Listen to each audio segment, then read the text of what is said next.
We've all been there, haven't we? You know, you're drowning in work or maybe struggling with something personal, just completely stuck. Mm-hmm. And that little thought pops up, maybe I should ask for help.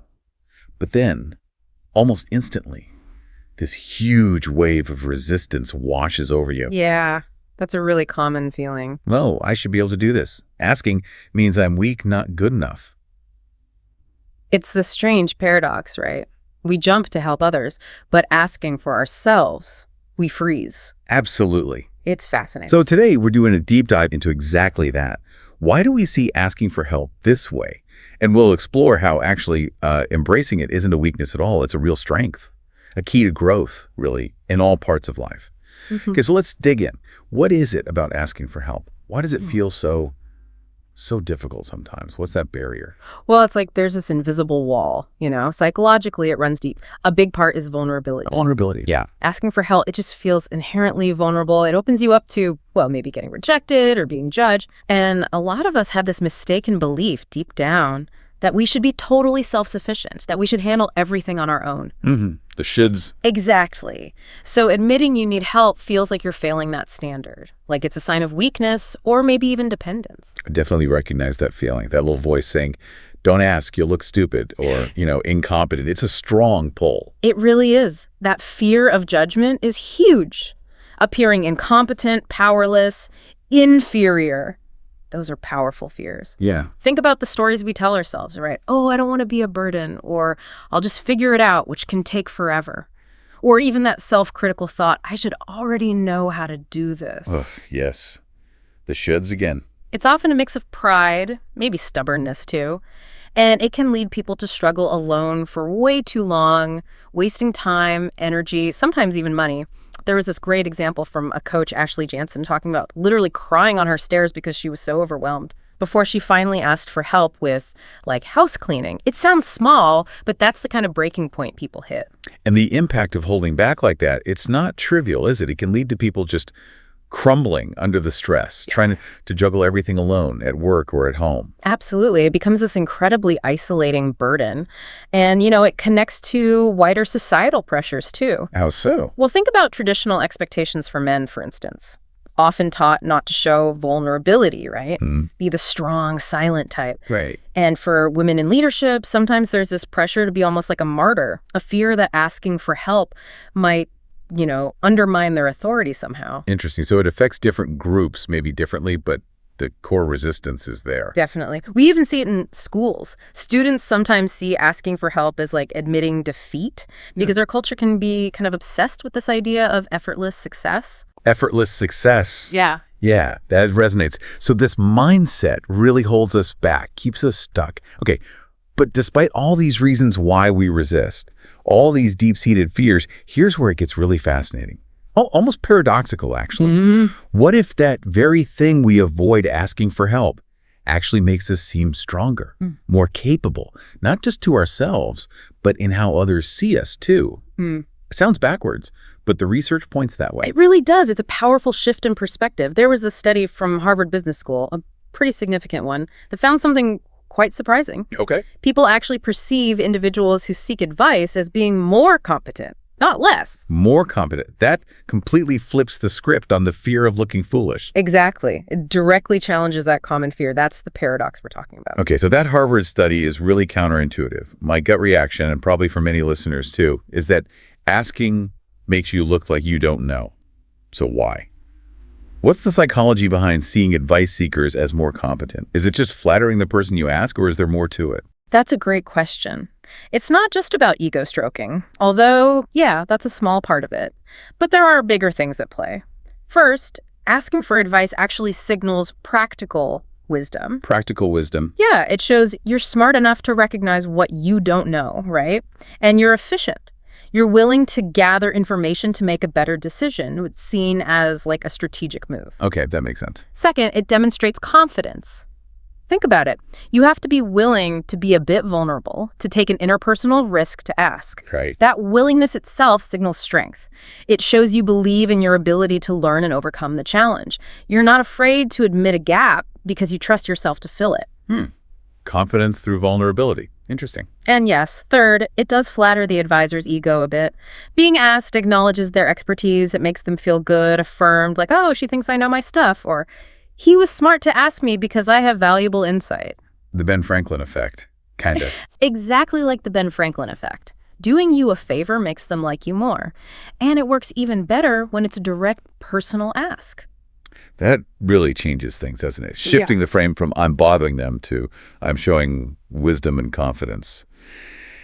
But, okay, beyond just how others see us, what about the internal benefits, the personal gains from making this a habit? It feels like it goes deeper than just perception. Oh, absolutely. It's huge. Asking for help is like fundamental for growth, both personal and professional. It's not just about fixing one problem. It's about building a growth mindset overall. Okay. And it really strengthens relationships. When you ask for help, you're actually building connection. You're fostering collaboration, creating empathy. You give someone else a chance to contribute, which honestly usually makes them feel good. Yeah, it's nice to feel needed sometimes. Exactly. Someone put it perfectly. It's nice to be needed. It builds this kind of social contract, this reciprocity. And maybe the biggest piece is embracing that vulnerability we talked about. Brené Brown talks about this, right? Vulnerability being the birthplace for joy, creativity, authenticity, and love. When you allow yourself to be vulnerable enough to ask for help, you're actually exercising your emotional intelligence. Oh, so? Well, it boosts your mental and emotional health. It lets you process difficult emotions instead of bottling them up. And it builds resilience, that ability to cope with setbacks and bounce back stronger. Plus, you almost always get access to new ideas, different perspectives, solutions you'd never have thought of on your own. It really clicks when you put it all together like that. And you see it with really successful people, don't you? They don't try to do it all alone. They build teams, networks, people who complement their skills. Exactly. Even, superheroes in movies, they always have a support team, right? The tech guy, the strategist. True. They rarely save the world totally solo. It just highlights how vital asking for help is for anyone trying to achieve something meaningful. So bringing this home for everyone listening. Yeah.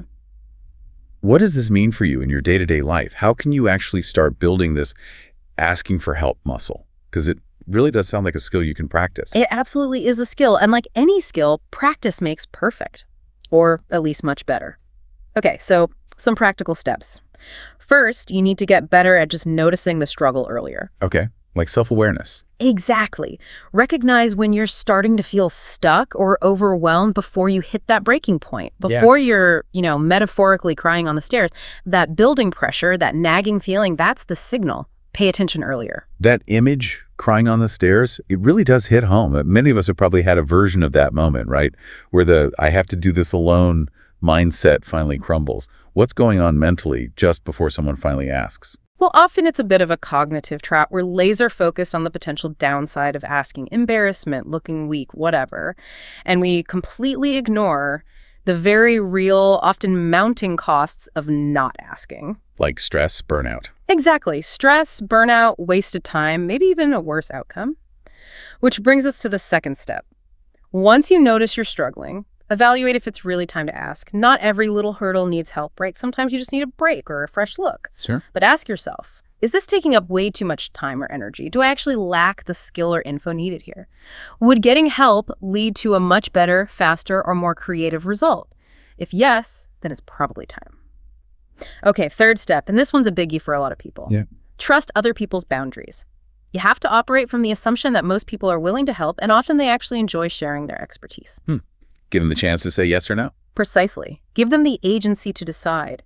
Don't assume you're automatically a burden. A genuine request allows for a no without it being a disaster. It's only an imposition if you treat it like a demand. That's a really key distinction. We project our own feels onto them, thinking they'll judge us, but maybe they'd actually welcome the chance to help out. Exactly right. Which leads nicely into number 4.